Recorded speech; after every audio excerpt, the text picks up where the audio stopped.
your dreams, goals and desire, aspirations, it's good that you spend little more time on it and see, will this really mean something to you even after 25 years, 50 years? If you're in your deathbed, will it still mean something to you?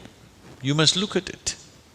Whatever you're aspiring for, whatever you're dreaming of, whatever goals you have set, will it really mean something? Because most of these goals are traps. They're just traps. You get in, it's only one-way street, you can't turn back. I want you to look at this because many of them are older than you. You ask them what they dreamed of at 18, they're fortunate it didn't come true.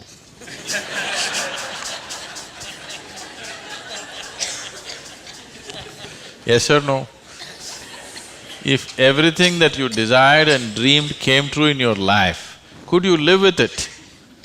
Fortunately, many of those things got filtered and never came true, isn't it?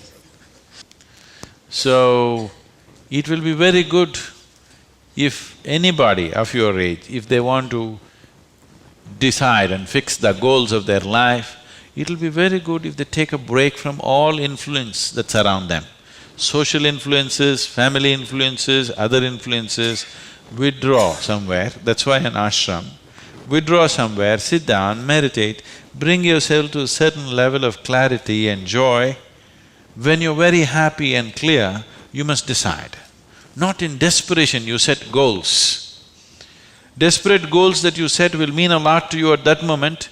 Tomorrow morning you look, you don't know why you're tangled up with it. So, it'll be good. If you're fixing your life, it's best that you do it when you're very, very peaceful, happy and clear-headed, isn't it? Not influenced by anything around you, simply by yourself. Sit and decide what is it that you really want to become in your life. What is it that will be of enduring value for you, not for somebody else, for you. And you don't have to build a personality for that, you strive for that. The necessary persona will come. You must understand what a personality is. The word personality comes from the word persona. Persona means in Greek or in Latin, I'm sorry, is a mask. This is a mask that they used to use in old theaters. Now the same people will be playing many roles. Let's say Ramayana is happening. You have to play Rama's role also and Sita's role also and Lakshman's role also. For everything there's one mask. You hold this mask and speak like Rama, keep it down. Hold this mask and speak like Sita, keep it down. Hold this and speak like Hanuman and keep it down. This is how the plays were done. So it is those masks which were referred to as persona. So personality means you held a mask and mask got stuck to your face, you couldn't pull it out. That means you have a personality. Personality is something that people are trying to develop because they have no sense of being. Instead of the real thing, you're trying to concretize the fake thing. If you are in touch with your being, why do you want a personality? It's not necessary. You can be a different kind of personality in different places. You are actually already. Or are you stuck with one personality? Some people are. People who are simplistic in their head have only one personality. Others have different personalities in different areas of life, isn't it? If you had seen me before like 1999, that is before the consecration of Dhyanalinga, I was a completely different kind of person, okay?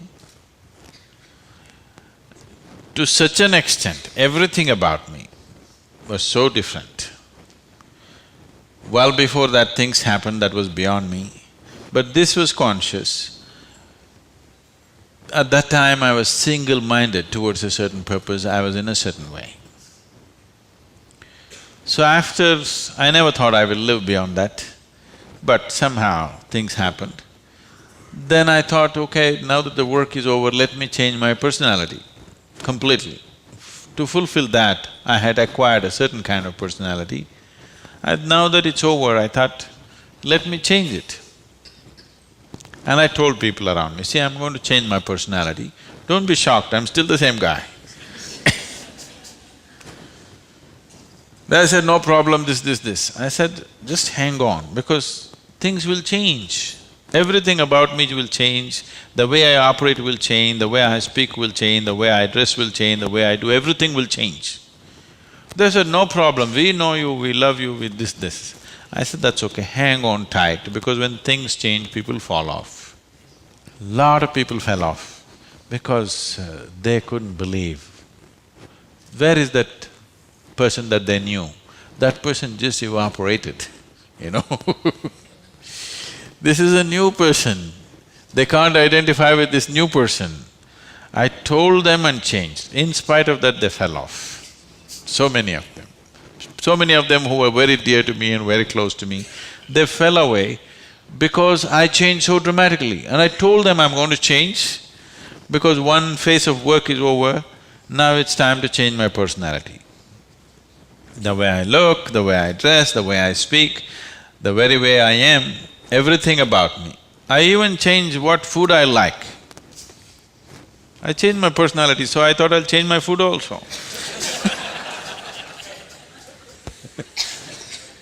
So personality is something that you have taken on, but you have become so unconscious about it that you think it's for real. You're asking how to develop, that means you're making it up, right? Another word for developing is making up, isn't it? You're making it up. Make it up whichever way is suitable for your kind of activity, but you must be able to keep it down. If it gets stuck to your face, then it becomes misery. Then all suffering will come to you. You can take on any kind of personality, but when you want to keep it down, you must be able to keep it down. There was a sage. He was so wise. People went to him and crowds gathered. Then the king went to him and the king saw such a wise man should be in his court. So he told the sage, you must come and become my chief minister, because a wise man like you shouldn't go away sitting under a tree. You must be useful for the people. The sage said, see, that's fine, but I have a condition. You must give me a room in your palace where I will spend every day 1 hour. You should never peep into that room, you should never ask me what it's about, you should never break into it, nothing. This room should be left unexplored by yourself, your servants, your secret agents and everybody. King thought, that's not a problem. What's the problem with me? You want your room, why do I want to look into your room? Take it. Then whenever any important meeting is to come, this man who's sage, now who's become a minister, so he's wearing appropriate clothes for the palace, but he goes in to this room and locks himself for 1 hour and comes out. A few months and years passed, but then after that, king's curiosity, it even got us to Mars. He wants to know what the hell is he doing inside. So rumor started all around, oh, he's doing something, he's got somebody inside, maybe he's an enemy agent, he suddenly landed here, what is he doing there, what is he doing there? Everybody, the whole palace started buzzing around with what is he doing in this room. Everybody wants to see what's in the room, but it's always locked, he goes in, spends time there and comes out.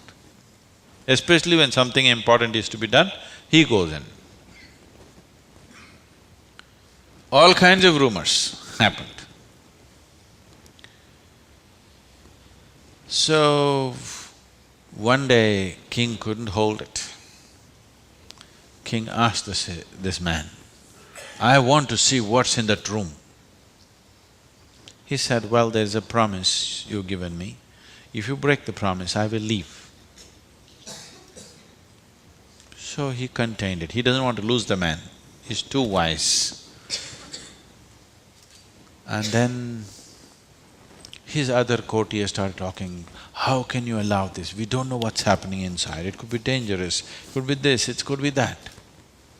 One day when he was not there, they broke open the door and went inside. They looked around, the room is empty, no furniture, no nothing, just empty room. They looked, nothing. Then what does he do here? Then in one corner they saw very, worn out clothing hanging there and a begging bowl. They went. They couldn't make out what this is. Then he came in. They said, "Well, you wanted to see, you have seen." The king asked, "What do you do here?" He said, "Whenever I want to make any important decision, I come here, wear my worn out clothes and sit with a begging bowl clearly, that I don't want to be caught up with all the things of the palace. I want my wisdom not to be lost in these clothes and in this jewelry and in this stuff. So I come here, wear those clothes, sit with my begging bowl, make the decisions and then come out. Now you've broken the promise," and he left.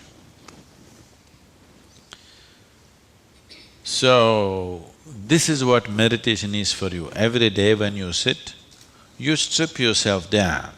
You don't have to do anything about it. If you sit there simply, see, anything that's made up needs constant support from you, isn't it? See, suppose you tell a lie. It needs constant support to keep it up, isn't it? But if something is true, you can even forget it, but it's still there, isn't it? You understand what I'm saying? If something is true, even if you forget it, it's still there, no problem. But if it's a lie, you have to keep it up. Your personality is a lie. Your being, your existence is the truth. You don't have to keep this up. This will be anywhere there. What you make up for the sake of the society, to function in the society, you need a certain kind of makeup. You must be able to keep it down. If you're going to bed fully made up, then something wrong with you.